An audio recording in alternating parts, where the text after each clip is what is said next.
Good afternoon. This is Marsha Jews with WKIM, and I am here with Robert Wallace, who is the founder, chairman of the board of Bith Industries Technology. That's not right. It's What is Bith it? Group Technologies. Bith Group Technology. Okay, that gets cut out. We're going to start all over. No worries.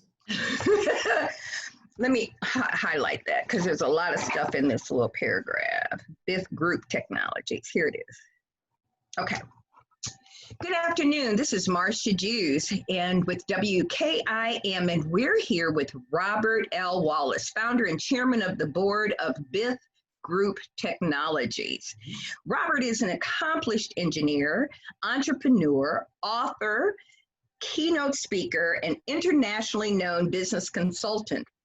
Mr. Wallace is routinely sought after by the world business community. He's gone on to create 3 successful companies: Bith Group Technologies, Inc., Bith Energy, Inc., and Entra Teach Learning Systems. Is that it? Entra Teach? Entra Teach Learning Systems, that's correct. Love it. LLC. He has authored numerous articles and books on entrepreneurship, wealth creation strategies, effective strategic partnering, entrepreneurship, and urban economic development. He earned his Master's of Business Administration from Amos Tuck School of Business at Dartmouth College and graduated from the University of Pennsylvania School of Engineering with a Bachelor of Science degree in Mechanical Engineering. It is my pleasure and honor to introduce to you my friend, Robert L. Wallace. Good afternoon. Good afternoon. Nice to see you again. How are you? Well, this is really a pleasant surprise, and I have a couple questions that have been burning since I had my initial talk with you. Sure. Now, while you're a son of Baltimore, what made you decide to run for mayor? And was there something specific to occur, or was this a long-term dream that you had?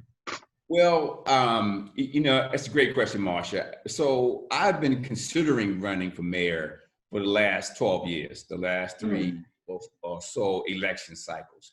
So it's not like this is something that I just woke up, yesterday and said, hey, I want to do this. I've really been agonizing over this for over a decade now. That's the first thing I would share.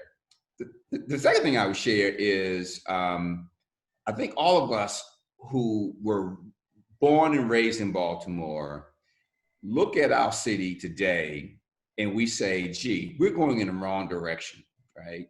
So we're losing population, we're losing jobs, there's the increased concentration of poverty, and the city is less safe.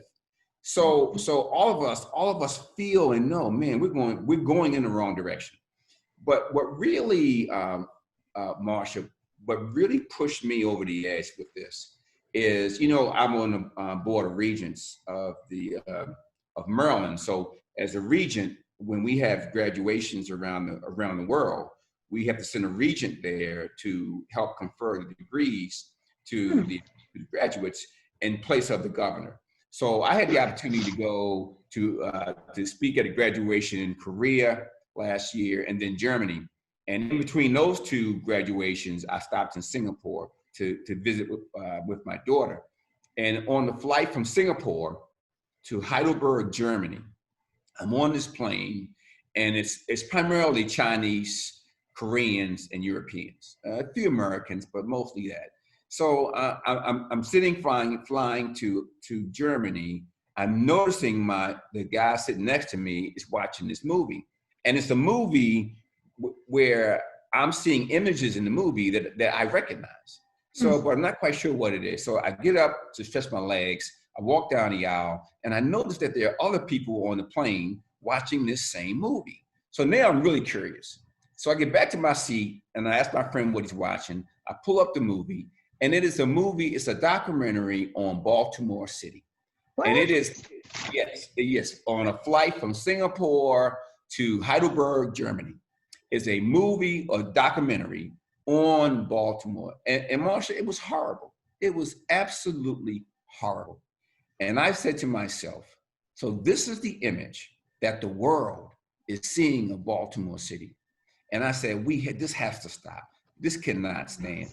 I've got to do something to help fix this and help change this. And that was the thing that really pushed me over the edge. So, okay, I'm in. Let me offer the people of Baltimore another option. Right, right. And so so now I'm curious. I know I'm off our list, but in that, please give me at least a couple of images that you saw. So it was there are three major images that really like cut me. One was the interaction between the police department and the African American community, right? And it was clear the lack of trust, the animosity, if you will, between those two segments of our community.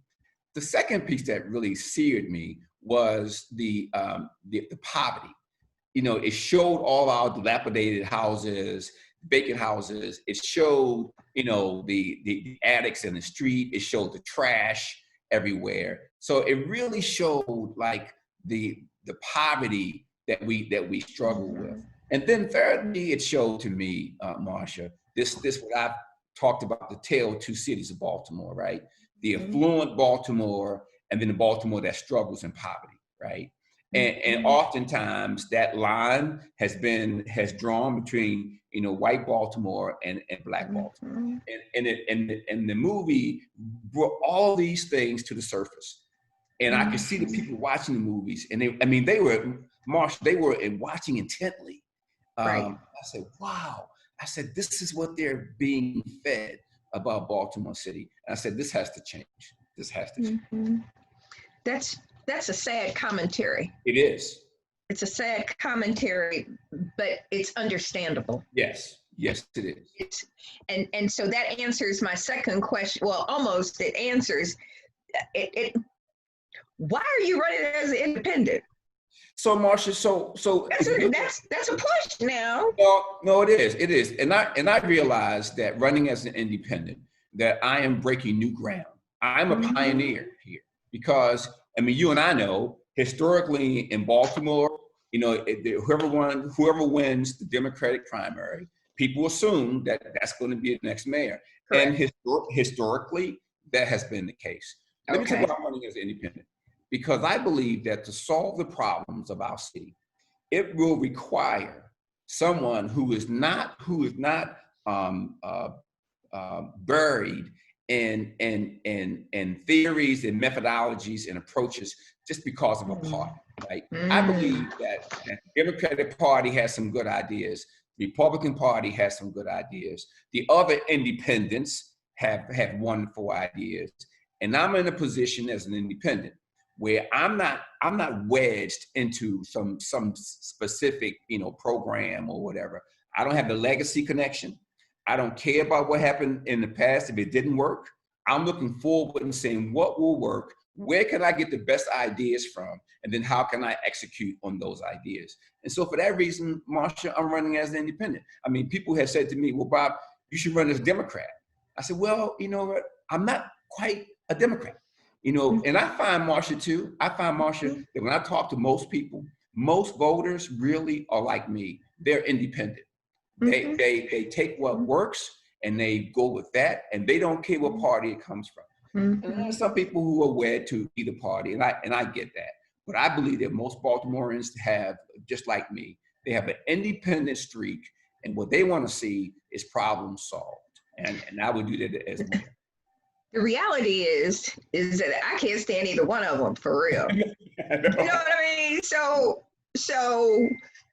clearly we already know what we get as a Republican, so that makes me ill.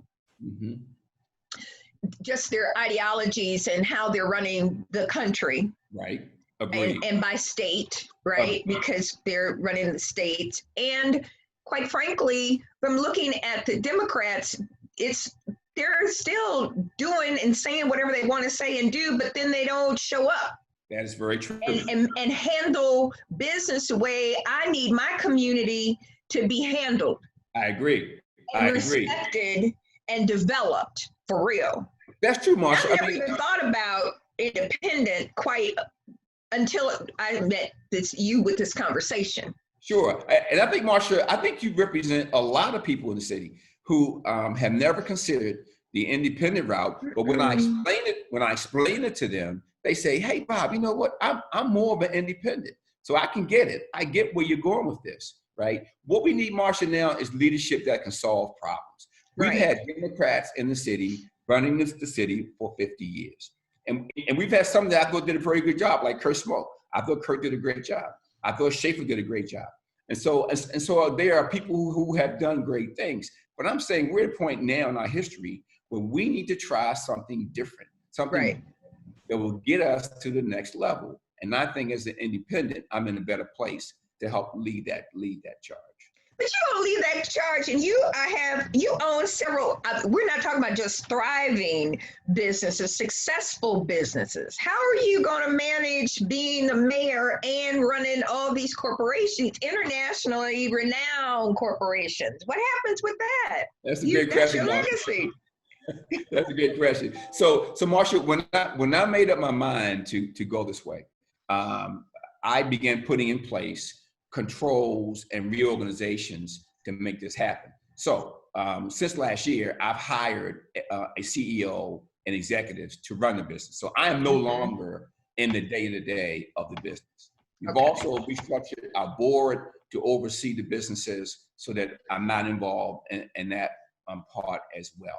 Now, how will we do this legally? Well, I will, once I'm mayor, my ownership in the businesses will be put into a blind trust. And have an arm's length connection to those businesses. So there's a legal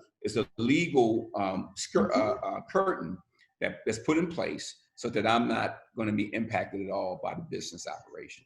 And so you relinquish your seat on the board that goes to another individual. And so there's no more fiduciary responsibility either coming or going from stock options or anything like that. That's correct. So all that goes into a blind trust, and there's an arm's length relationship between me and that institution and that trust. So that's how we'll manage that. So and so this was not one of my questions, but now that we're talking about this, how do you have any does BIF Industries have any contracts with the city of Baltimore, and how do you handle that? Well, the answer is yes.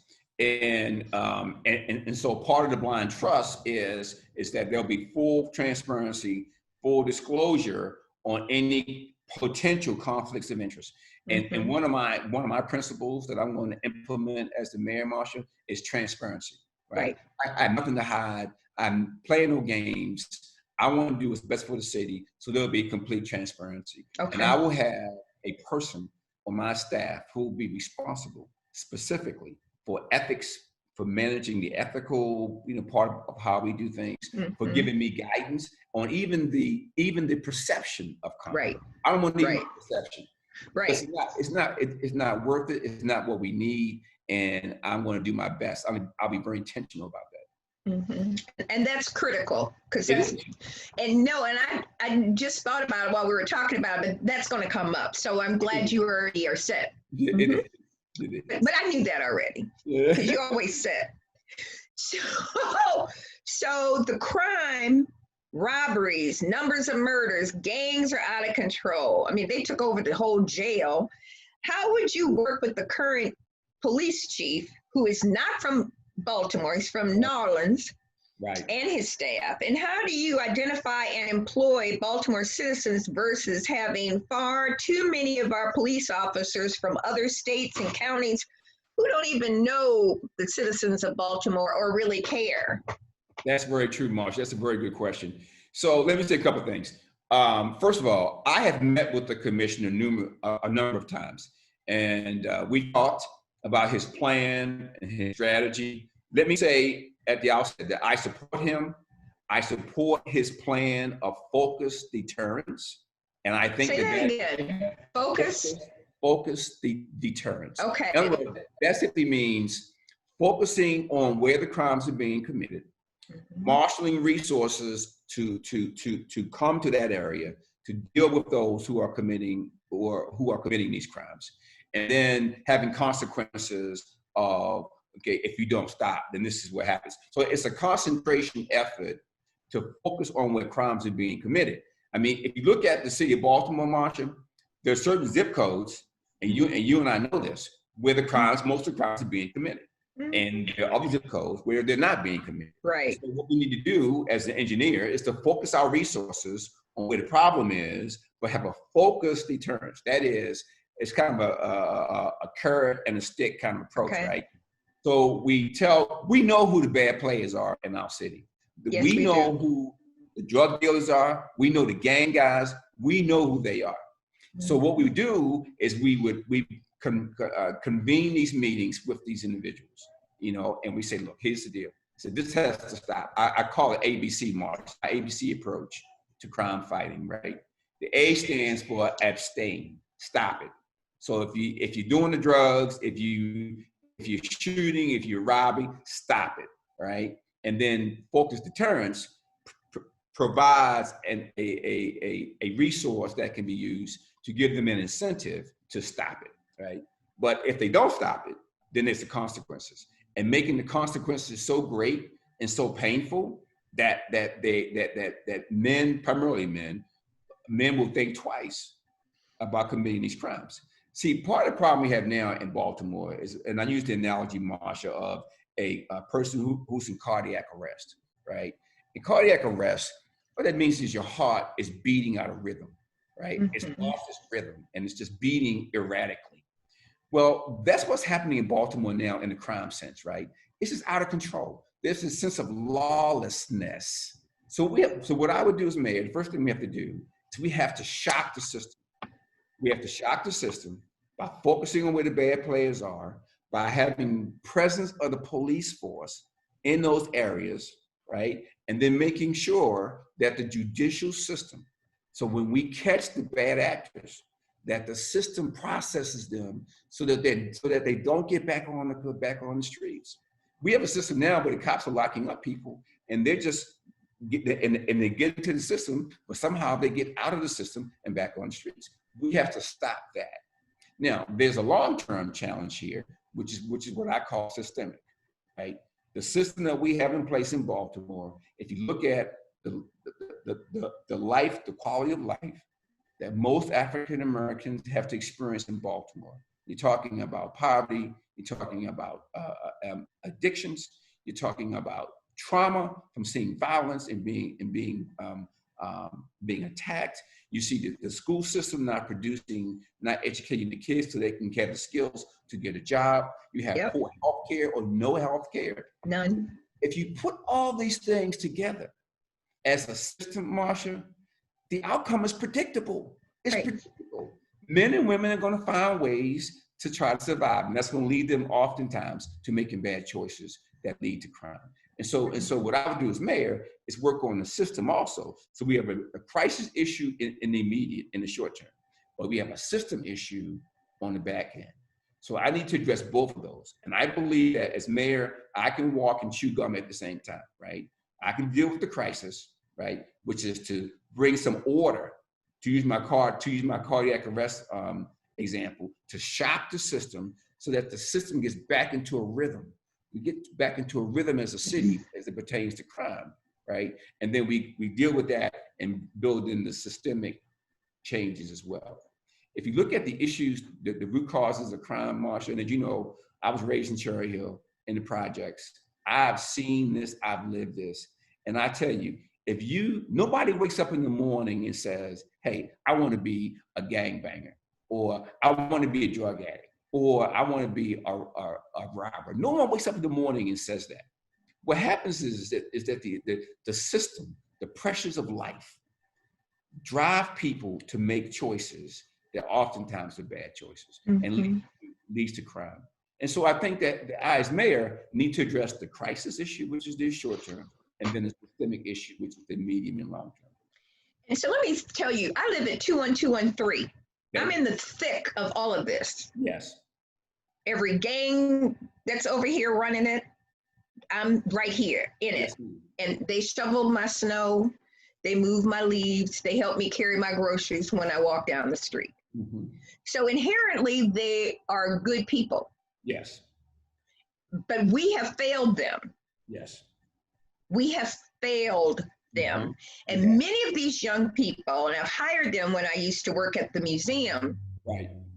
many of these people don't even see themselves living past 12, 15, 13 years old. Their expectation from working with Alvin Ailey and the Ailey camp, talking to these middle school kids, and they've told me to my face that they don't see themselves living past a certain age because of where they are. Right. So that's a whole different piece that nobody's really functioning because they're expecting to die. Absolutely. So Absolutely. you have this expectation. I'm 68 years old, and I don't see me dying no time soon. That's I ain't right. ready. That's right. Well, Marsha, Right. that's why if you look at my 7 pillars that I want to implement as mayor, one of them is leveraging the power of the faith-based community. People ask me, why is that one of my 7 pillars? Because I know that when I was a kid in Cherry Hill in the projects, I know that if you can get a kid to dream, to have a dream, to dream that their future can be better than their present, then that will change their behavior. It will change how they think. It will change the decisions that they're going to make. And so one of the most powerful ways to change that thinking is through the faith-based community. I will tell you, and you probably, I think you know this, Marsha, my mom was a recovering alcoholic. My older brothers had went off to Vietnam in the 60s, and mama couldn't handle the pressure of that, and it drove mama to drink. And mama became a recovering alcoholic. But one thing that mama always had, she always had hope. And she always said, and our kids, we were Christian, she always said, the Lord will make a way. Mm-hmm. So even in the midst of poverty, even in the midst of, pardon me, in the midst of suffering from alcoholism, my mother never lost hope. So what the faith-based community does, it helps these young men and women, Marsha, to maintain a degree of hope. Because once a man or woman loses hope, then they are a lost individual. Right. Then they are a dangerous individual, because at that Yes. point, they don't care anymore. So that's why that's one of my initiatives is the faith-based. But I see, I need to say this to you. I just told you where I live. Yes. And I got a little church right here down the street. The pastor and the parishioners don't even speak to the people on the street. And there's a one on this corner, there's another one on that corner. They don't talk to the people. You can walk by, you can talk to them and say good morning. They don't speak back to you. There's a church over here, there's a church over there, there's a church on every other corner on the east side of Baltimore, and they don't get themselves involved with the people that live in the community to change their lives. So there's one church that's pretty active that's way down the other side. Right. But these churches that I can see, that I can actually see in walking distance, are not involved with this community at all. So I hear you. And there are those churches that have a sense of giving and their hearts are filled for love. But there's another group of these churches that are right here and could be doing tremendous work, and they're so far removed. It's God. I don't even know how God is over there. I understand, Marsha, and that's the reality, and that is very true.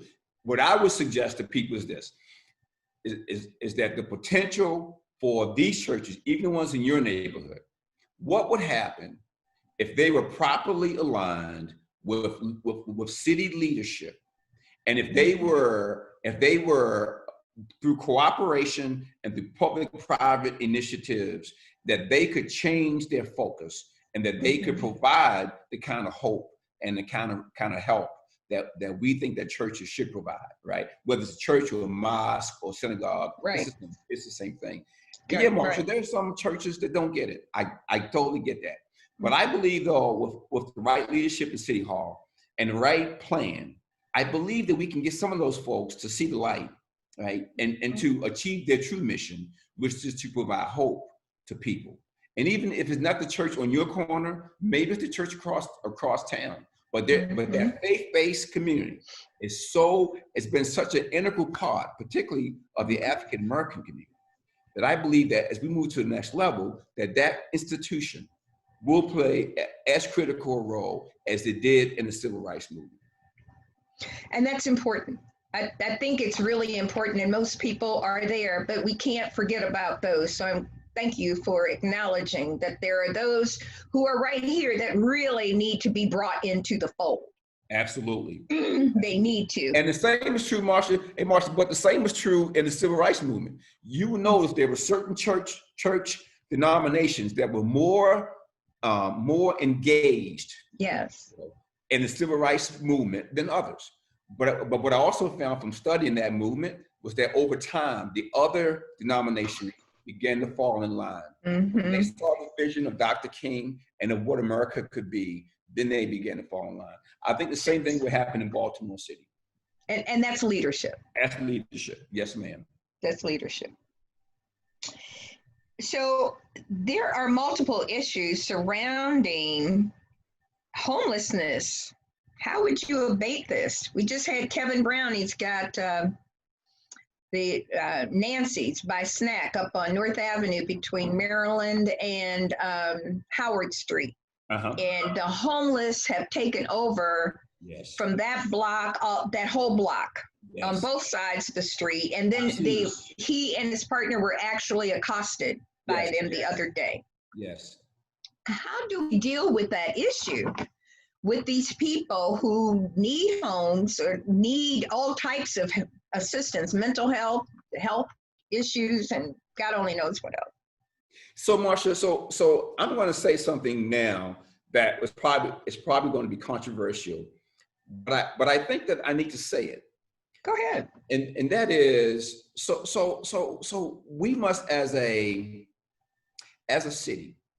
When I was a kid in Cherry Hill, we had what I call a code of conduct.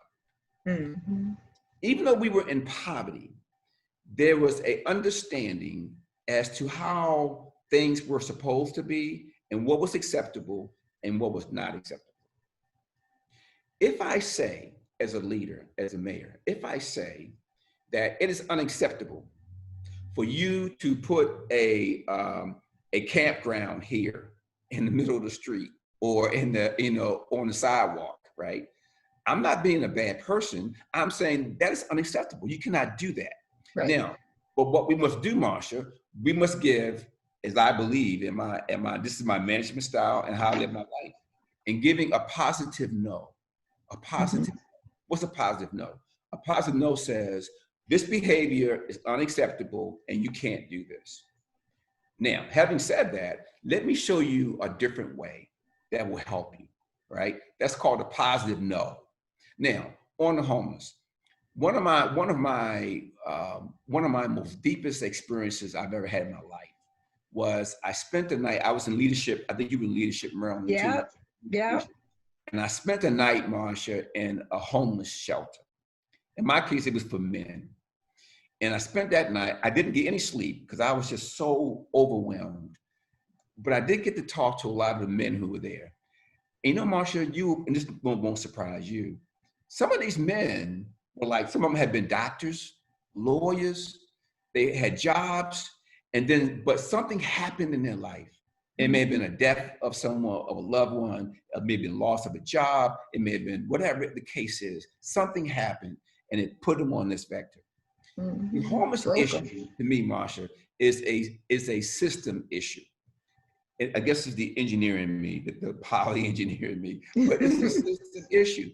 You have what I call the pre-homeless.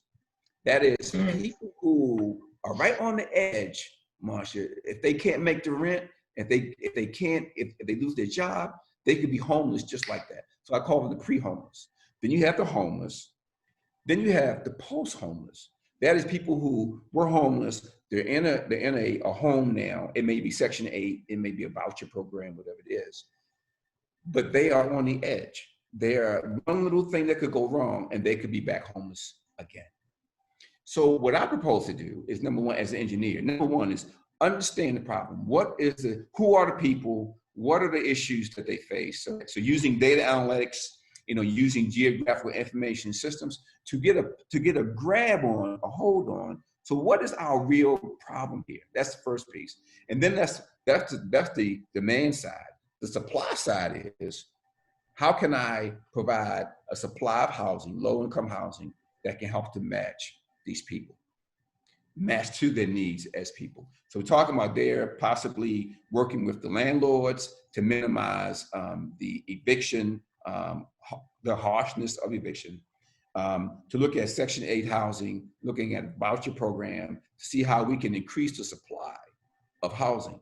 But there's another issue, Marsha, that needs to be addressed with homeless, and that is the mental illness part. Because the other men I talked to in that homeless shelter, Marsha, some of them had gotten so beat down in life that they had mental illness challenges. Even if you move them into a place to live, because of their mental illness, they couldn't maintain it. Right. This is a multi-headed beast, Marsha. But I think they're using technology. I think they're being intentional about how we put supply and demand together, right? And using of all resources in our community, not just government, but the private sector, nonprofits, and community groups as well. But this is the problem nationwide, as you know.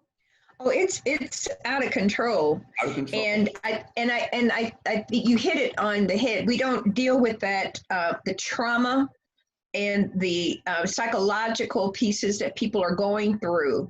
Yes. And they're not in an environment where they can get that assistance consistently. That's exactly right. And they have fears and paranoia that it's difficult to actually try to get your arms around them because they can't even function rationally because of the paranoia that they're dealing with. And so I put that down because it's a multi-level issue. But I also think that there has to be some model somewhere, and I've not seen it, but there has to be some model that some country or some city has to help abate that. I know LA has them lined up all over. Absolutely. The entire city. It's remarkable. And maybe it's creating these communities with some of those containers where they have their own housing, and I don't know, but it's a huge huge issue. It is. It's a nationwide issue. And as you know, I mean, 25% of the homeless in America are located either in New York or in California. I mean, those are the two hotbeds of homelessness for obvious reasons. So there are solutions, Marsha, and many of them entail technology. Many of them entail engineering. Like, how can we build low cost housing that can house that can house the homeless? How can we, as Baltimore City, now look at this, Marsha. So we have a population in the city that has, as you probably know, has dropped below 600,000 people. Yeah. We have a school system that, as far as the number of students, has been decreasing. So we have an infrastructure in Baltimore City that was designed to support a population of 1 million plus people. We're now half that size, just about. Look at the physical assets that we have in this city right today. Right. The schools that are not there, where there are no students. Right. We got 17,000 houses that are vacant homes.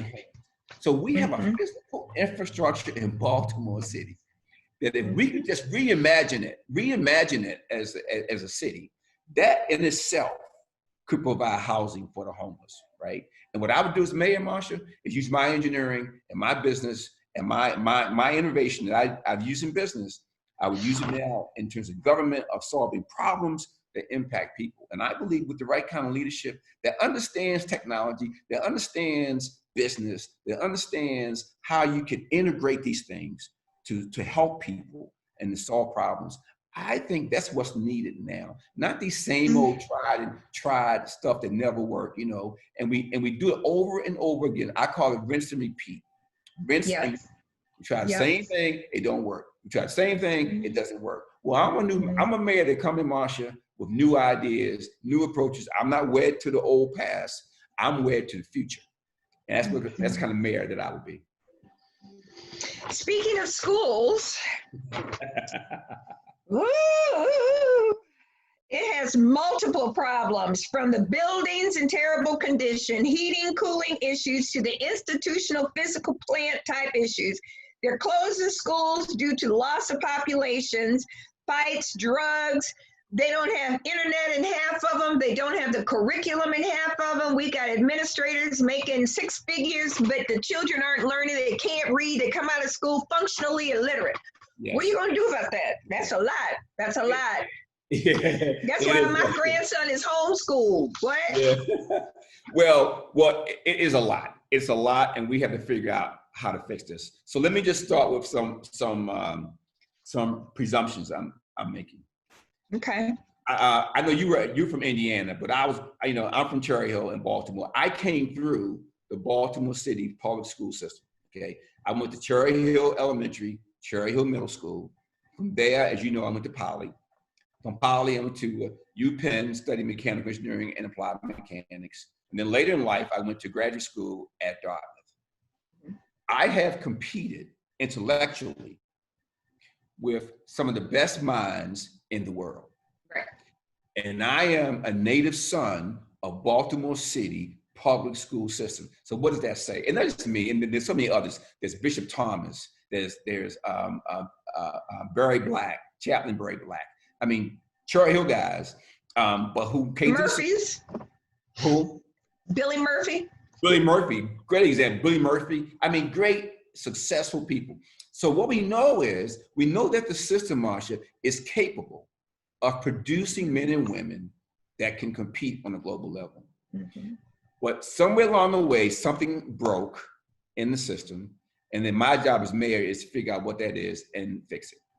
So the first thing I'm going to do, even though there's this schism between the city and the state about who controls the school system and who, and I have to deal with that. But they, number one, what they want, I will tell you this, is that I will own the Baltimore City school system. Even though I know there's, power things about who does what and who contributes to what, but I'm going to own it because the children who are in that system are my children. They are the Baltimore City school children. The next thing I'm gonna do, Marsha, is apply managerial skills as to looking at the system, the school system, and determining what needs to change in order to produce the outcomes that we all say we want. So the first step in doing that is to be clear on what the outcomes are that we're gonna measure on. So is it graduation rate? Is it how many kids go to college? Is it how many kids go to apprentice school? Whatever the metrics are going to be, we're going to have that conversation at the table, all of us, and just figure, okay, these are the metrics. Now, once I have the metrics, look at, okay, how do I need to change 3 areas of any institution? How do I change the people? Do I have the right people in place? Do I have them doing the right jobs? The people. Secondly, technology and infrastructure. Do I have the proper technology in the right places being deployed in the right way to address specific issues? The third area I look at, Marsha, is business processes and procedures. How we do what we do. So a lot of times we can have the right people, have great technology, but we don't have the right procedures and processes in place that leverages the innovation and intelligence of the people and maximizes the power of the technology. That's what we do in business. We look at people, technology, and processes. And we say, are we getting the outcomes that we say we want to get? If not, then we need to tweak them. We tweak the people, we tweak the technology, we tweak the business processes. And then that tweaking, we figure out a system, we create a system that will produce the outcomes, and then we hold people accountable to the outcomes, including me as the mayor. The buck stops here. I will be accountable. And there are other pieces too, in terms of how we deal with the children who are going to Baltimore City public schools, who have all these different levels of issues that they're bringing to a classroom where they're unable to function at home. They don't have the internet at home. They don't have parents who are even there in many cases. Right. They may not have eaten at all ever in the last couple of days, but they still are expected to have this functionality of somebody who lives in a normal, peaceful environment, Yes. but they're coming out of chaos. Yes, Marsha, that's the key point, Marsha. So what that means is that, and people can like it or not, okay? And I'm not saying it's ideal, but what that means is that society, government, society has to recreate the family support system that you and I grew up with, because as you said, Marsha, many kids do not have that today. Right. Now people say, well, that's not my responsibility. I'm not their parent. It is. They shouldn't have had babies. Da, da, da, da. Okay, I get that. But here's what I'll tell people like that. I say, that's true. I say, but here's the reality. If that child, if that young man, that young woman does not figure out a way, doesn't find a path out of poverty, then there's a high probability that he or she will become a ward of the state. And right now, it costs the state, it costs society $40,000 to $50,000 per year to house a man or woman. A warehouse, right? So my view is that I tell people, look, you're going to pay. Either pay now up front, that is, you put systems in place to recreate the family environment that will support these children so they can make good choices, get the right skills, so they can get the right jobs and live as decent people, decent human beings. Or on the back end, you pay, right? The crime that you're seeing today, the violence, the loss of population, the loss of property values, you will pay. So my view is, let's pay now versus paying later. Right. And that's huge. It is, and it's hard for people to even imagine because we've become so segregated from our community. We have. We don't know how to insert ourselves into a community that does not look like what we knew. Right? You know, Marsha, that's true. That's why my other pillar in my 7 pillars of being, once I'm there, that I'll focus on, it is connectivity through alliances and partnerships. See, I think one of the things that helped me, Marsha, when I was a kid in Cherry Hill, when I went to Poly, I got the opportunity to see how the other half lives. So I had classmates at Poly who lived in Roland Park, and they lived in Guilford, and they lived in these big Victorian houses. And I would go to their homes, Marsha, and I would look at how they lived and looked at how we lived in Cherry Hill. And I said, my God, we're living in two different cities. But what I also learned, Marsha, was that there are people in those other neighborhoods like Guilford and Roland Park who really do care about the city. They really do care about the poor. And there were people in those communities who mentored me from Cherry Hill, and they showed me a different way. So what I'm gonna do as mayor is to institutionalize that connectivity between the haves and the have-nots, right? Between Federal Hill and Cherry Hill, between Roland Park and Harlem Park, right? Between Charles Village and Evanston Village. Because I believe that there are good people in those communities who want to be helpful, who want to help, and we can build a system that will bring them together and make it easy for the good to do good. We'll be in a better place. I like the integration of communities. That could be very interesting. And maybe even something that could come out of a larger program. You should get Jan Hubelt involved in that. My good friend. Yeah. I mean, I think that could be very interesting. Well, Marsha, I think it's one of my 7 pillars. Because we have the people and the resources in Baltimore City to solve our problems. Yeah. What I have to do as mayor is figure out ways to facilitate those good people who want to do good and give them the opportunity to do good. And I believe I can do that as mayor. How do you plan to maintain and attract businesses to the city? So one of the things, Marsha, why I think that I would be the best person to run Baltimore now is that I think that most of us would agree that if we can build a robust economy in Baltimore City that will build wealth, that will create jobs, that not only benefits those who have college education, but those who do not, but who have skills, I think most of us would agree that that environment where men and women have jobs and the opportunity to work and be in dignified professions, that will impact the social ills that we face today. It will impact the crime. It will impact the homelessness. It will impact the food deserts. It will impact every segment of our society. So a person, a mayor that can build that economy, that can help build it and lead the way, will have a dramatic impact on the city. And what's going to be the kernel that makes that happen are businesses like mine. So what do we do to, well, I'll give you a case study, and that's my own personal experience. We've been in business now for more than 25 years. And as you know, in technology and energy and media. Well, my first 10 years of my business, we were in Columbia, Maryland. Right. So in 2005, I made the decision to move my headquarters from Howard County to downtown Baltimore. Mm-hmm. And as I mentioned, my advisors thought I was crazy. They said, "Bob, you're making a big mistake." And that was huge. That was a huge move. It was a huge move. It was, Marsha. It was. And I was a minority in terms of wanting to do that. I was advised not to do it, but I did it because I'm the buck stops here, so I make the decision. So I did it. I would say the first 2 years were tough.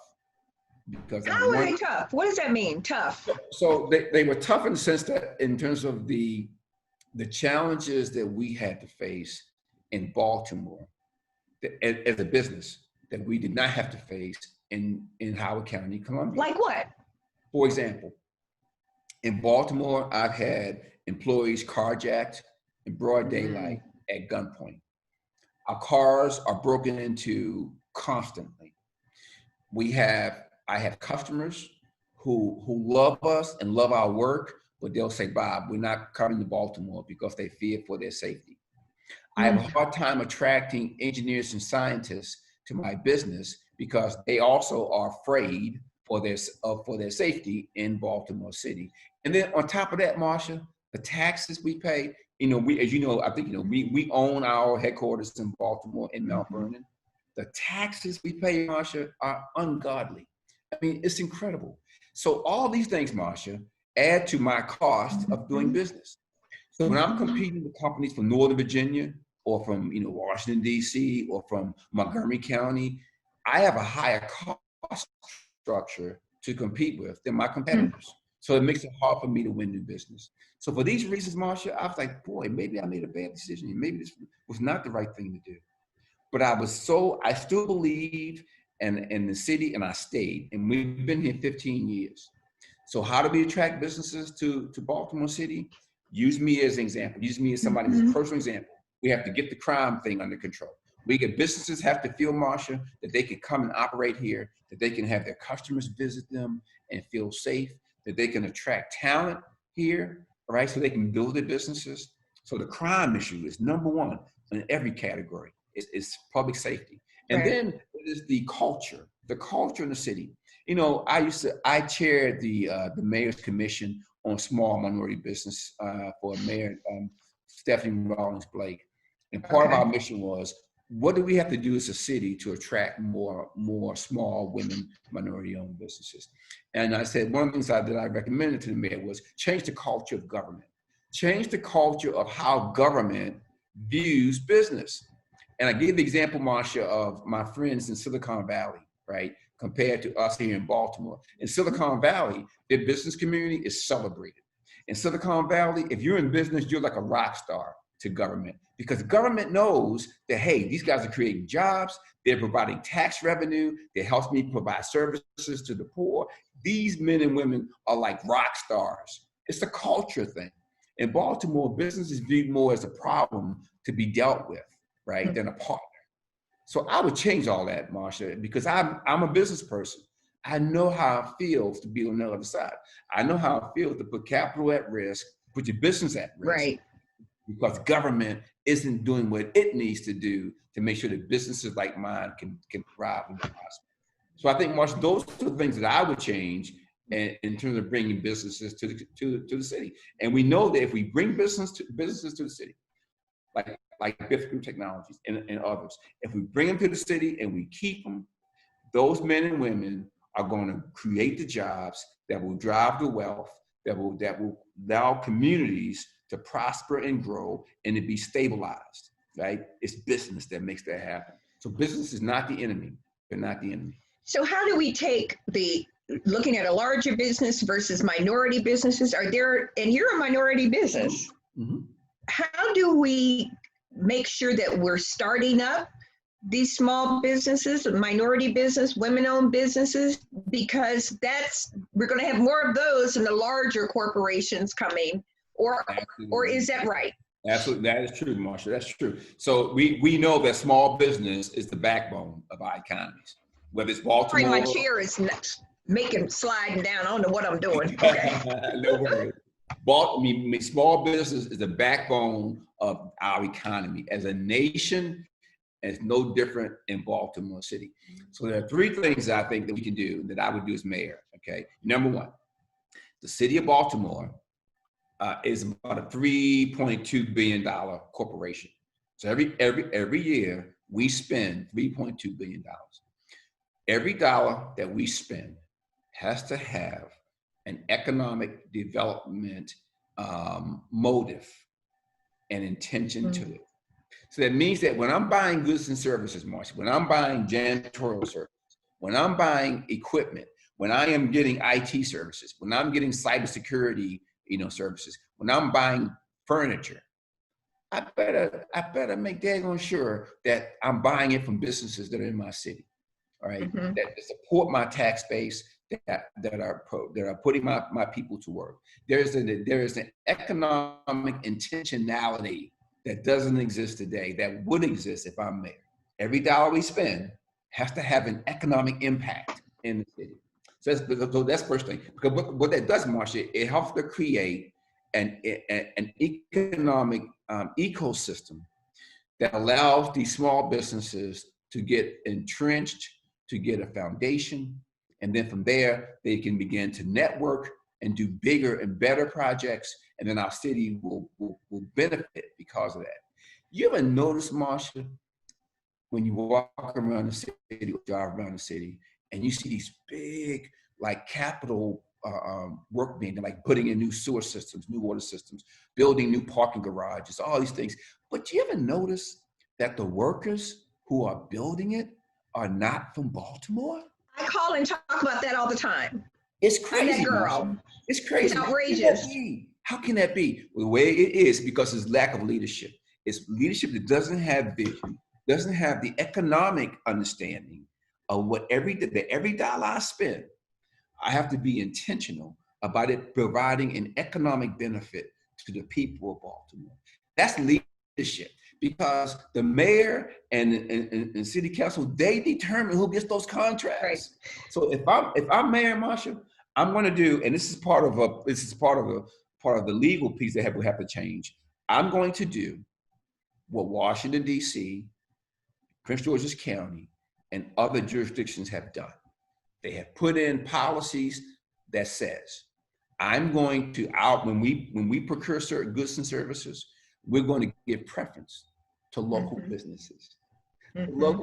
There's preferences. So when you go to DC or Prince George's County, if your business is in those cities or those jurisdictions, you get a preference. Why can't Baltimore do the same thing? Why haven't we done that already? It's lack of leadership.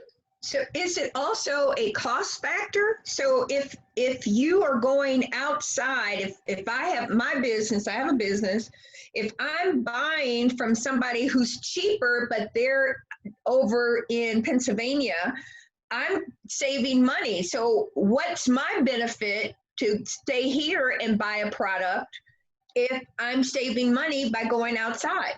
So my answer to that, Marsha, is, as a leader, especially as an economic leader, and that's why I would call myself, when I'm mayorpreneur, right? Okay. I'm going to run the city like I would as an entrepreneur, right?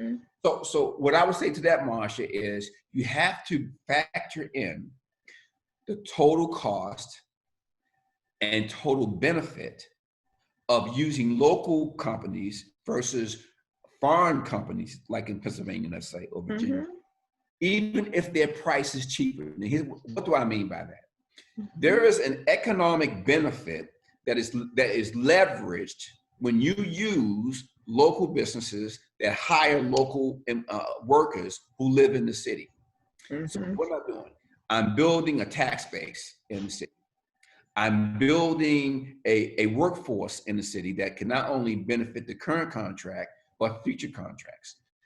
I am creating an economic ecosystem that has leveraging effects that will benefit the community for years to come. So yeah, I can save a few pennies now today because I use a firm from, let's say, Pennsylvania or whatever, because they're a few cents cheap, right?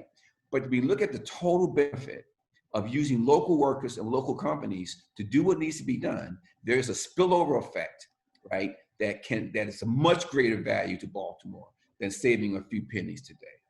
And that's what we need to do as mayor. We need to have a mayor that looks at the city, that runs the city like an entrepreneur will run their business. I'm looking at total value when I procure services. What is the total benefit that I'm getting? When I was at IBM, Marsha, years ago, I used to sell IBM computers.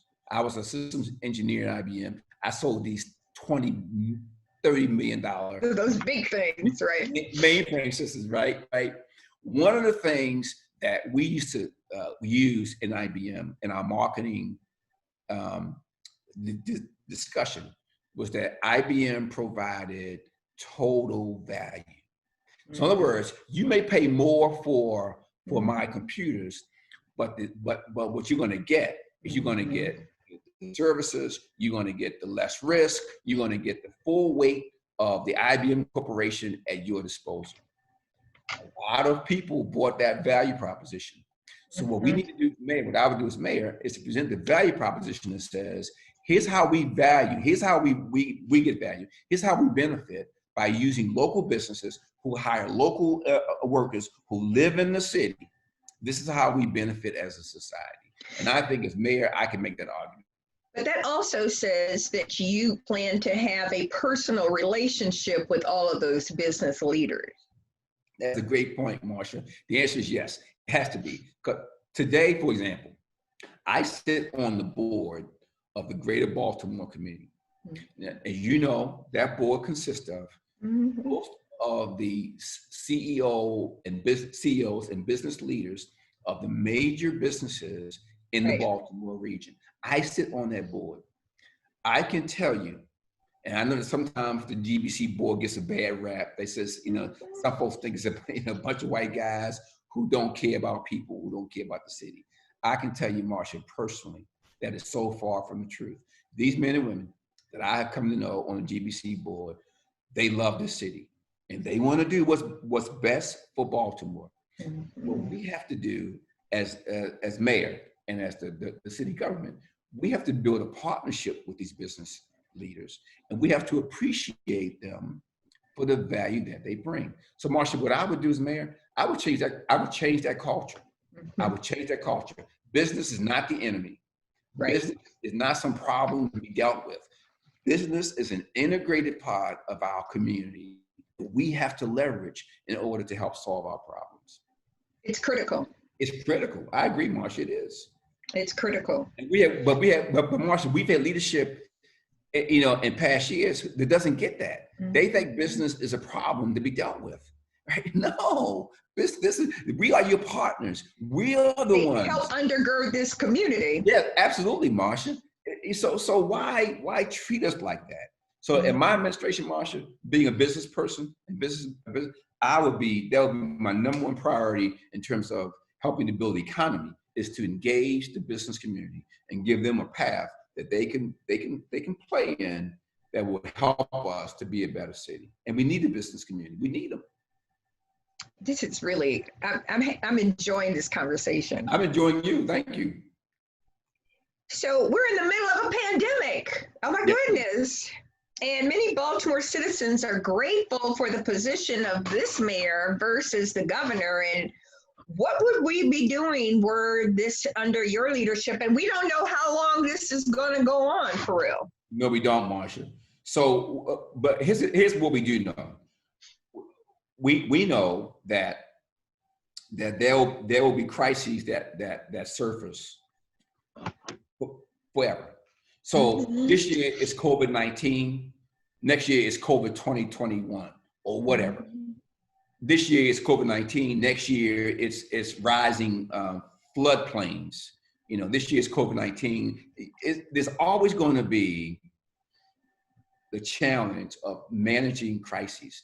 Now, so given that reality, the leader has to be a leader that is comfortable and has a plan on how to deal with the crisis, recognizing that it's part of our new normal. This is how it's going to be. This is how it's going to be. Now, let's take COVID-19. Right. COVID-19 is a pandemic. It's a pandemic that has brought the Western world to its knees in 3 months. Think about that, Marsha. It has brought the Western world to its knees. We now have 40 million plus people in America who have filed unemployment. That is putting us right at depression level unemployment. We're having businesses that, you know, Marsha, are falling away. Even and in the African American community, you probably read the recent data that showed that 40% of African American businesses have gone down, gone under. Yeah, right? gone. This is tremendous. This is tremendous. So, pardon me. What we have to do as a city is recognize what the new normal means.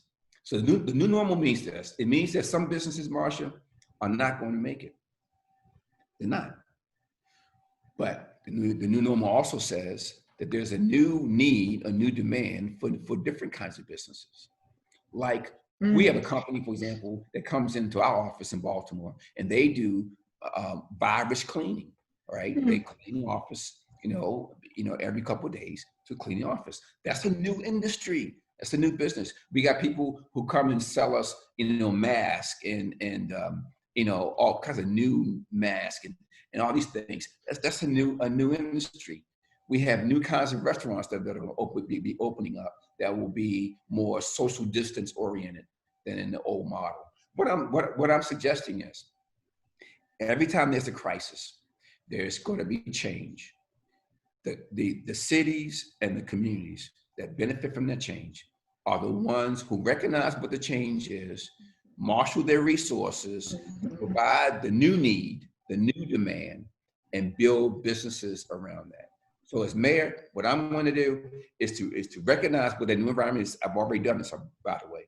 If you recognize the new environment, marshal the resources to help businesses that are going to provide solutions in that new environment, and then give them a nurturing environment to help them get roots and to move in a new direction.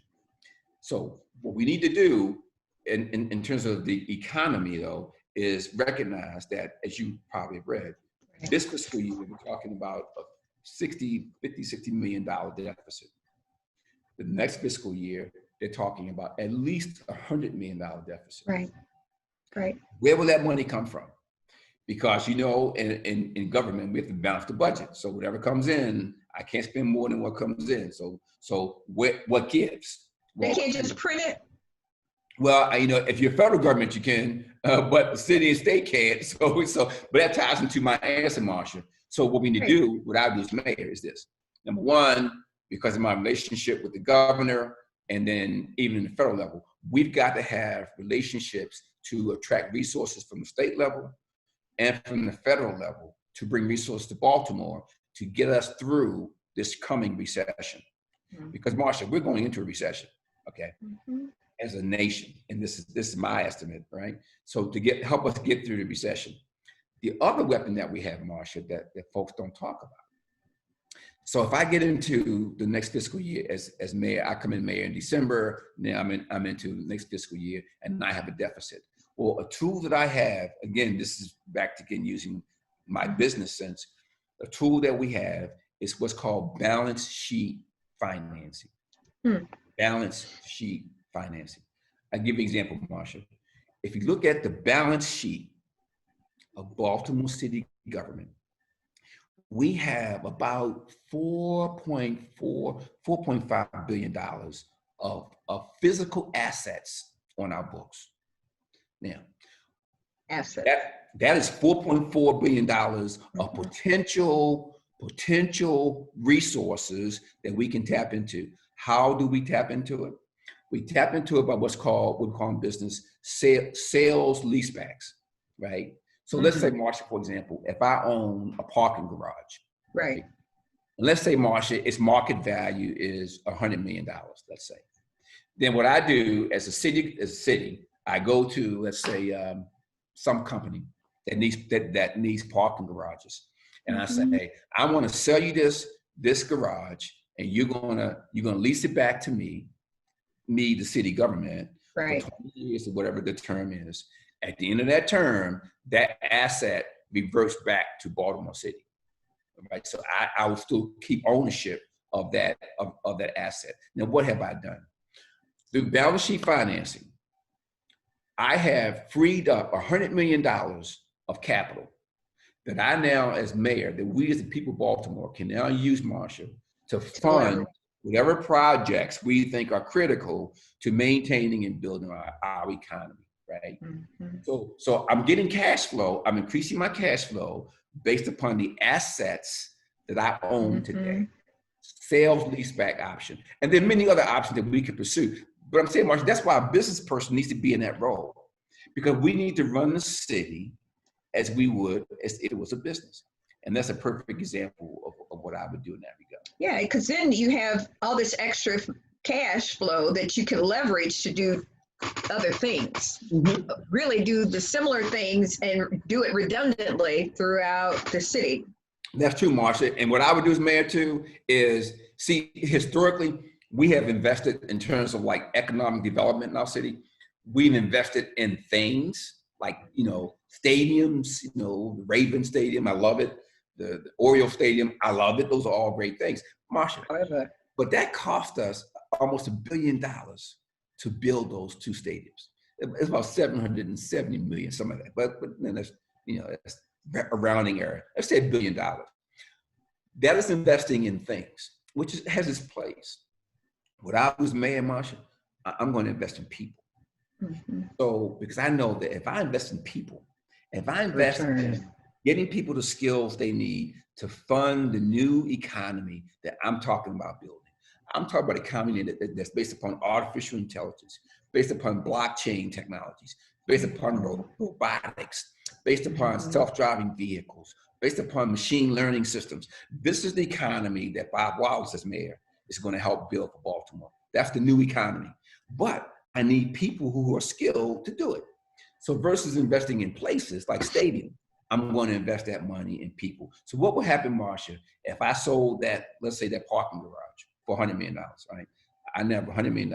What would happen if I said, I'm going to take half of that, 50 million, and I'm going to invest in the people in East Baltimore and West Baltimore and in Cherry Hill. I'm going to provide skill training services for them. I'm going to provide opportunities to learn how to be carpenters, how to be plumbers, how to be electricians, right? What if I can use that money as a seed capital to rebuild the 17,000 houses that are vacant, right? Use some of the houses to house the homeless, use some of the houses to attract the middle class back to Baltimore City. What if we could do, what if? So I think that kind of innovative thinking is what's going to be necessary to change our city. The old school, rinse and repeat kind of politicians, rinse and repeat ideas, it's not going to get us there. We've seen that it doesn't work. It doesn't work for us. So I'm saying to people, give me a chance. Give me a chance. Give me a chance as a businessman, entrepreneur. Give me a shot and see what I can do with this. And so to that point, we're looking at the technologies, right? Yes. You're looking at all the high-tech things that you just discussed. But many of these homes that are currently here, the children don't have connectivity. Yes, they can't afford the internet. They can't afford to buy or lease or borrow a computer or a tablet to actually do the work to learn what you're talking about doing. Yes, ma'am. How do we create an environment where all of our citizens have access? There's an organization, I know you've heard of it, the Intelligent Community Forum. Yes. And they have the best practices from all over the world. Yes. Yes. How do we bring those types of programming into our city where we have made what you're saying is we've made our citizens part of the new Baltimore. That's correct. And it's going to be online. It has to be online. Yes, We have to be online right now. What are the kids doing right now in a pandemic? That is correct. I remind people that every business in America today is a technology business. I don't care if you're a nurse or you're a lawyer or you're a street cleaner. Every business today is a technology business.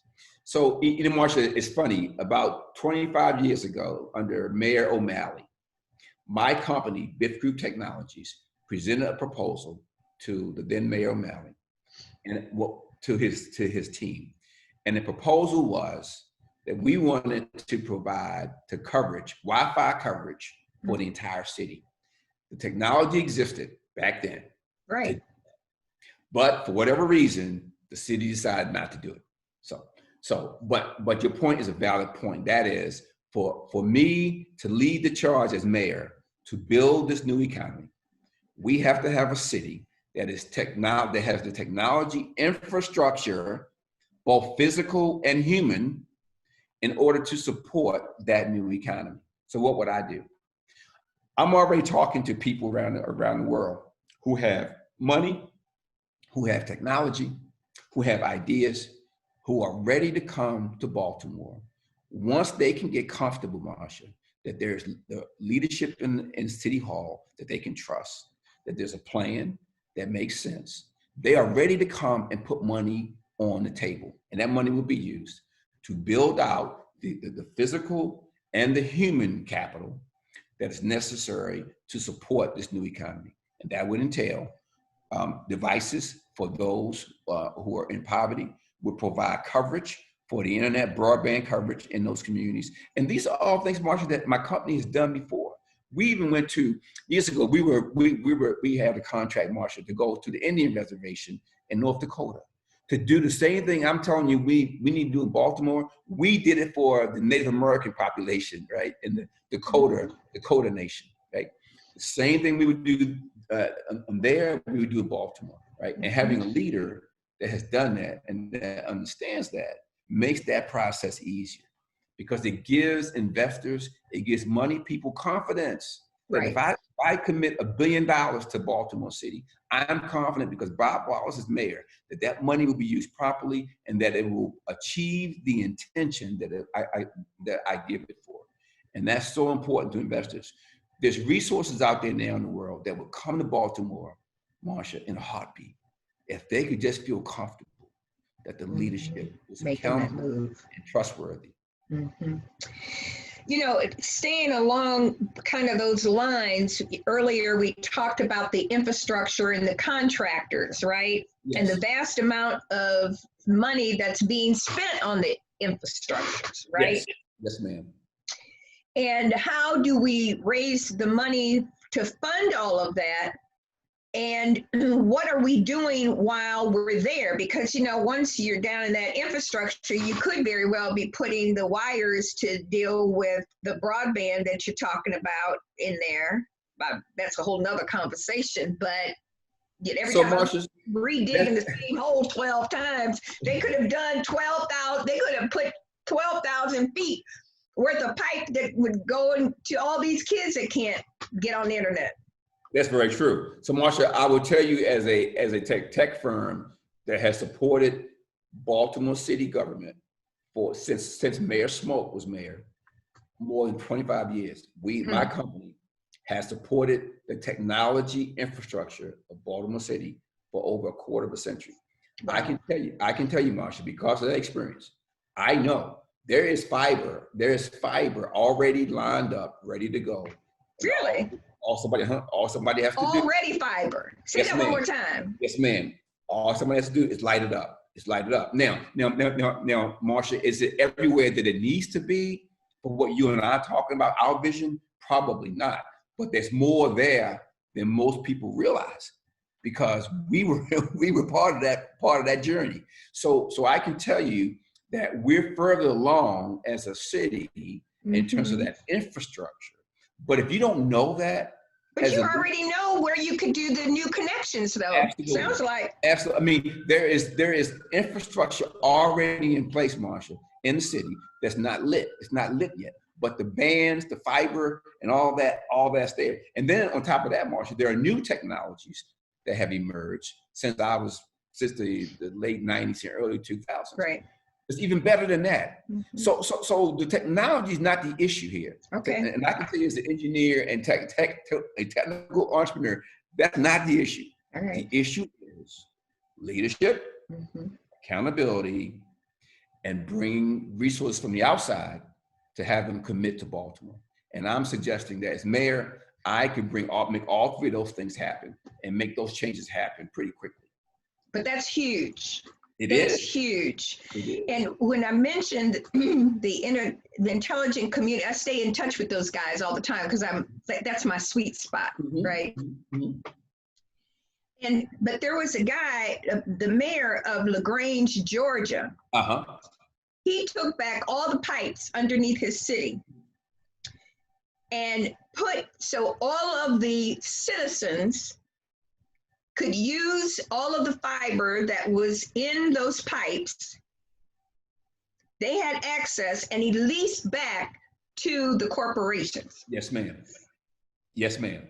Absolutely. LaGrange, Georgia. Yeah, that was 10 years ago. So that is exactly what I'm talking about, being a mayorpreneur. That's what a mayorpreneur does, right? A mayorpreneur looks at what he or she has to work with, right? And they recognize the constraints, they recognize the resources are limited, but yet they find a way. They find a way to still solve the problem. And that's what I would do as mayorpreneur. Exactly right. And I'm just saying, in Baltimore City today, we have infrastructure, broadband infrastructure that is ready to go. And all we have to do is light it up. Ready to go. So many communities are questioning several of the other candidates and their involvement and commitment to the community. What has been your involvement, and how will you bring the community into the fold? In two ways, Marsha. One is I'm from the community, right?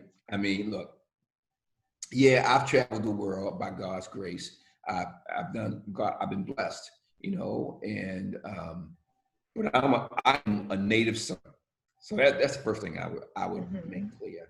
The second thing I make clear is one of the things I've been able to do is to provide opportunity to people in the city. See, it's one thing to talk about, what you would do. It's one thing to go around passing out T-shirts and, all that's fine. What I'm talking about is making changes, Marsha, that will change your life. That will change your life. And what is that? It is the ability to give a man or a woman an economic opportunity to have a job where they can make a decent living at a decent salary to take care of their families. That's what I bring. So I give you an example. I have hired a number of my childhood friends from Cherry Hill, guys that I grew up with, right? And I've given them jobs. I've taken them off the street and given them jobs. So now they're making a living. They're taking care of their families. And Marsha, guess what else? Now we're tapping into their children. So their children are now working for me. So we have multi-generational opportunities here that because an entrepreneur from Cherry Hill decided to come back to Baltimore, right, and make a commitment. That's what I'm going to bring to the community. I'm not interested in giving you, a T-shirt or giving you a pencil or ink pen, right? I'm talking about, I want to change your life. I want to change your life so that when my time comes to an end, whether, my term ends or the Lord takes me home, whatever, I want you to be able to say that guy, Bob Wallace, he helped make a difference in my life. That's what I want. I don't want this surfacey stuff because I want your vote and give you this and give you that. No, I don't care about that. That's not me.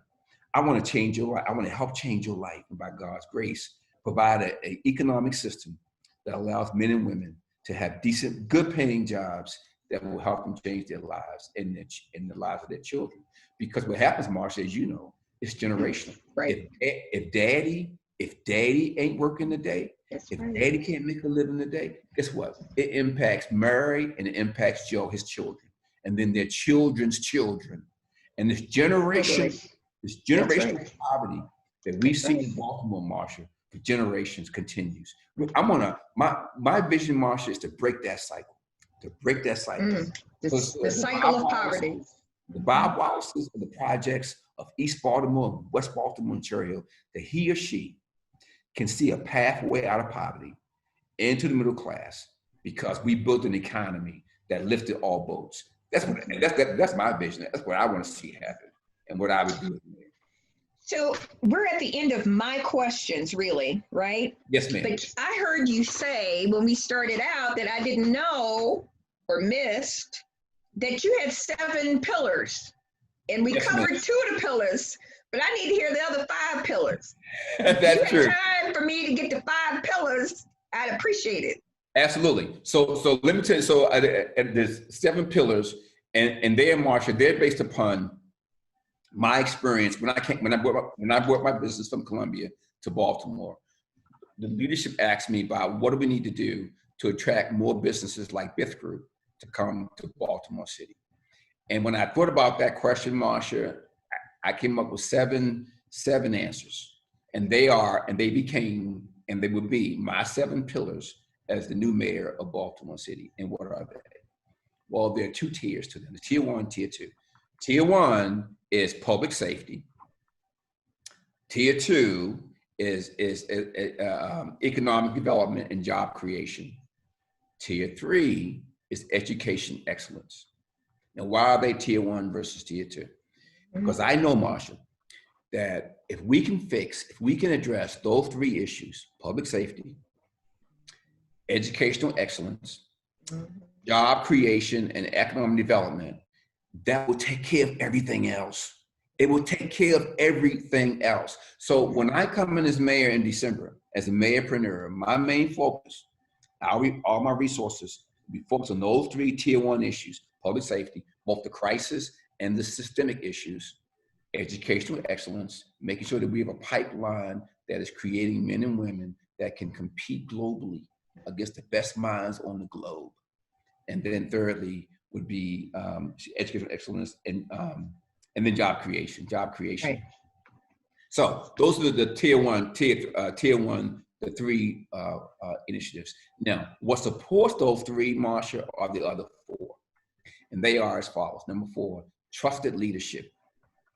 Trusted, transparent leadership. As we said before, what I know from business and in life, if investors cannot trust the leader of the company, the leader of the institution, they're not going to invest. Right. You know, there's an old saying we use in business, Marsha, and it's for those who invest, and it goes like this. It says, I bet on the jockey and not the horse. I bet on the jockey and not the horse. Because I know if I have a great jockey, I can take an average horse and still win the race. So this trusted leadership, transparent leadership becomes very, very critical. The next area is in terms of infrastructure and government accountability, being accountable, right? So this whole thing of grime, this whole thing of the transportation system, the whole thing of quality of life, right? That becomes another initiative that's part of my seven pillars. The next one is connectivity, connectedness. I have this wheel that I'll send it to you, Marsha. This model I put together. You can tell I'm an engineer because I had to draw things, right? Right. It's a circle, but it talks about the connectivity of our people. What I'm saying there is we're going to put in systems and institutions that makes it easier for Federal Hill to work with Cherry Hill. It makes it easier for what does that mean? So what it means is there are communities that have children and that have approaches to solving problems, What I want to do is to make sure that all all neighborhoods in Baltimore have access to those same solutions, Okay. those same options. For example, I have this vision, Marsha, for example, of partnering up private schools with public schools. For example, Marsha, so I was a trustee at Gilman for many, many years. So I've been on the board at Gilman for some time, but I went to Poly. So why can't Gilman and Poly, a private school, Poly, a public school, why can't they have a strategic partnership that allows them to work together in some capacity? Why can't we have McDonough, right, in a strategic partnership relationship with Cherry Hill Middle School? What I'm suggesting is that there are best practices and there are solutions that if we just talk to one another, then we can help one another. And I believe that the leadership of Gilman School will want to help the leadership or work with the leadership at Polytech or City or Northwestern or whatever school is going to be. That connectedness. I'm also talking about neighborhood connectedness. I'm talking about having families in Cherry Hill have a relationship with families in Guilford. Now, how novel is that idea, right? That's novel. How would you make Okay. And I think there are people who would jump on that, Marsha, because they care about the city and they care about people. But there's some people that would be afraid to do that on both ends. I think Trust. I think some people would, Marsha. I think so. Whenever you have change, whenever you're talking about doing something like being an independent candidate for mayor, right? You're always going to have people who say it can't be. What? Done. It can't be done. I mean, you tell me all the time, Bob, you're not Democrat. You can't win in Baltimore. What I tell people like that, Marsha, I say, well, I call them the naysayers, right? I said, well, okay, that's a possibility, but consider this. Prior to July of 1969, the naysayers also said we would never put a man on the moon. You look at all human development, Marsha, over human history, there's always been naysayers who say we can't do this, we can't do this, right? And I say, bring it on, bring it on. I think people in Baltimore are ready for a new leadership that can take the city to a whole different level. I think they're ready, and I'm ready to be that person. So the last pillar, the one that I talked to you about earlier, number 7, is leveraging the power of the faith-based community. I know we had a conversation about that. And you were saying there's some churches that really don't get it, and that is true, and that will always be the case. Yeah. But here's my bet, Marsh. Here's what I'm betting on. I'm betting on there's enough faith-based leaders in our city who do get it, and who are looking for city leadership to partner with them to do even bigger and better and greater things. And that's why I put that as one of my pillars, because the power of that institution is so powerful. It helped me and my family in Cherry Hill. It helped Bishop Thomas and his family in Cherry Hill. It helped Murphy, his family. It helped your family, I'm sure. I mean, it has power. Yes. So what I want to do as mayor is to give it the resources and the attention it needs to achieve its mission in the city. That's why it's one of my 7 pillars. And I think I do love the idea of church. And I think that the whole community has to really understand, because they've been so removed from everything. Yes. They're removed from their churches, they're removed from the leadership of the city, they're removed from their city council members, they're just removed, and they're just sitting out, just trying to figure it out, and it's hopeless for many of them. Yes. And so the question becomes, how do you take that groundswell in those churches and the community organizations that are actually doing the service? There are a lot of organizations, not the current mayor, but the former mayor created this organization, and we haven't really done much lately, but it was called the Call to Action Committee. Mm-hmm. And all of those people are on the ground doing work. They are the roll up your sleeves, get out in the street, dig the hole with the people kind of folks. Uh-huh. And I was privileged to be on that committee. I see. I'm still trying to figure out why they have me there, but I'm there. Marsha, was it all volunteers? Yeah, these are all people who are in charge of all of these different nonprofit organizations around the entire city. Mm-hmm. Mm-hmm. And they're actually, there's a whole list of them.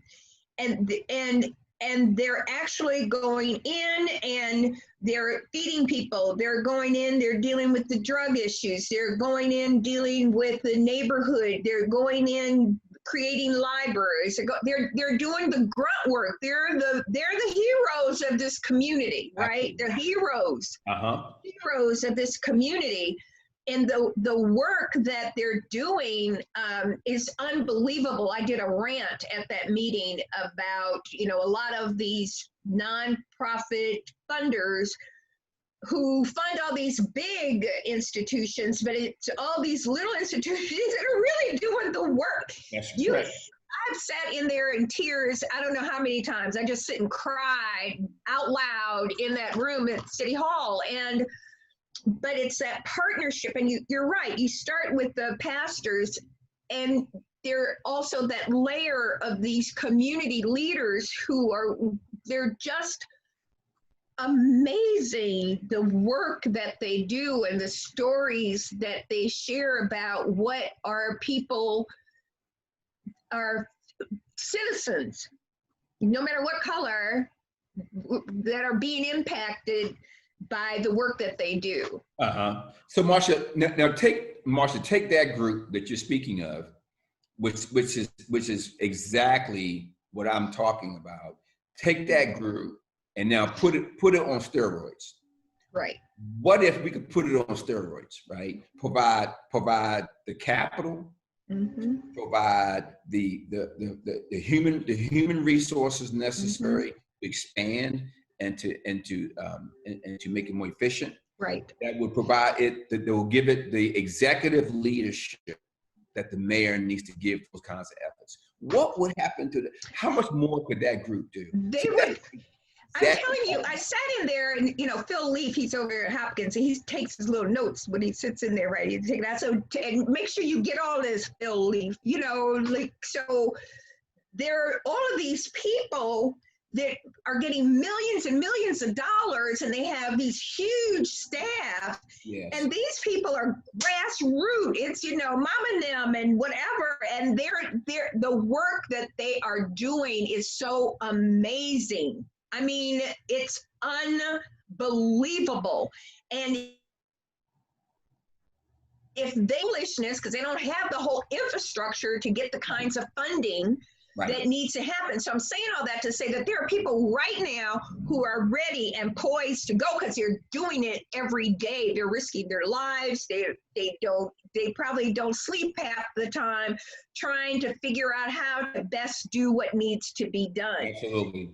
And they don't have the higher level of support that they need. I mean, if you were to take all of their goals, their objectives, and just what they've accomplished and give them the infrastructure to do all the stuff that they're doing. If they had a real infrastructure, these people would be cold-blooded. Absolutely. And they don't make a whole bunch of money. They're doing it from their heart. From this their is heart. A spiritual thing for them. And that needs to occur. And if I sound like I'm ranting, I am, because I love all of them. They're just amazing. Marsha, those are the people that I'm talking about. Those are the people that Bob Wallace as mayor would empower by not just lip talk, but by providing them the structure, the resources, the organization, and the executive oversight that I would provide as mayor. Because you're right, Marsha, those men and women who are in the trenches, they're solving problems, they're helping people, and what they need are resources, and they need commitment from leadership to help them do even more.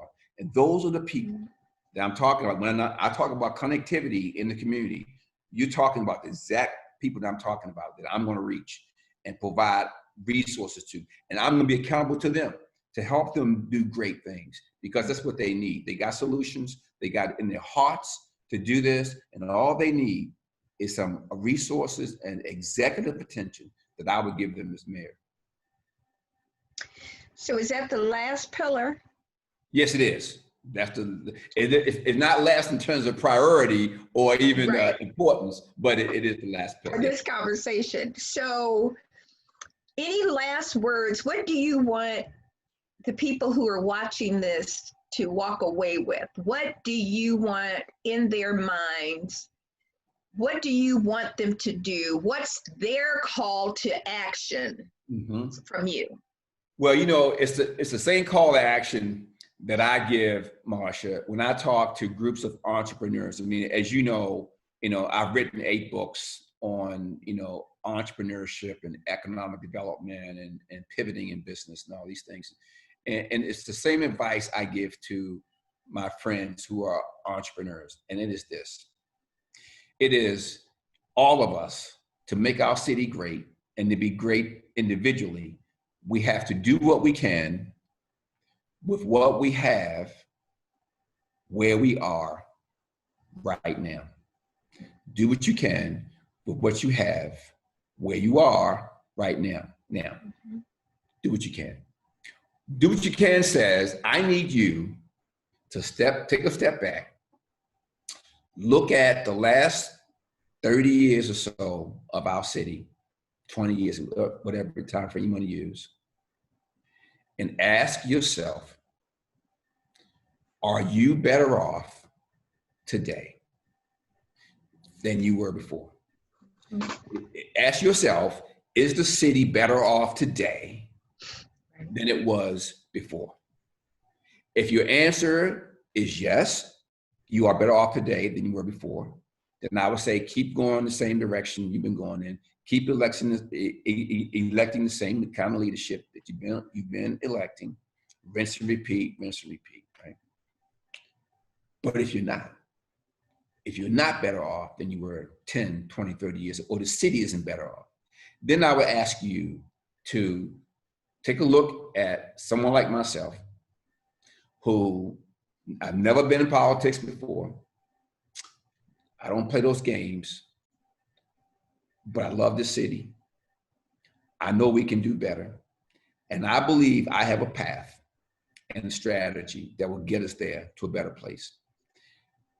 And I need your help. I need you to change your thinking about your voting. If you are Democrat or Republican. I mean, in my case, Marsha, I came from generations of Democrats. I have many Republicans who are many of my friends and my mentors. I understand that. But take off that hat for a second and look at what is it going to take for us to be a better city, and what kind of man or woman has the skills that we need to get to a better place.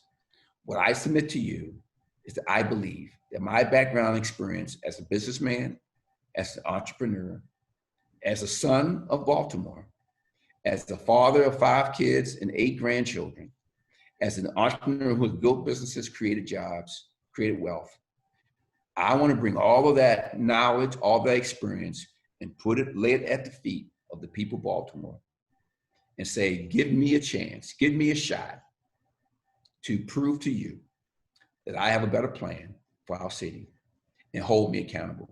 Hold me accountable.